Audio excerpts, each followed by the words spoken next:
Hey everyone, in this video, let's talk about Orbs of Augmentation in Path of Exile 2. In order to do so, here we are in Path of Exile 2, and we're going to, just in any area, at any time, you can open up your inventory. We're going to do that here. And you're going to find your Orbs of Augmentation. So what do you do with them?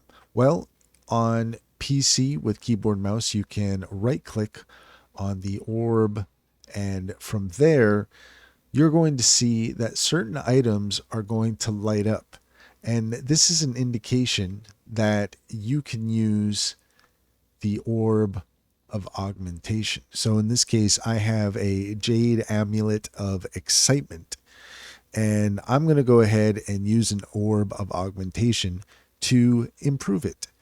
So we left click, and now we have improved our item with an orb of augmentation. And that's all there is to it. If you found this video helpful, please leave a comment and like and subscribe for more helpful tips.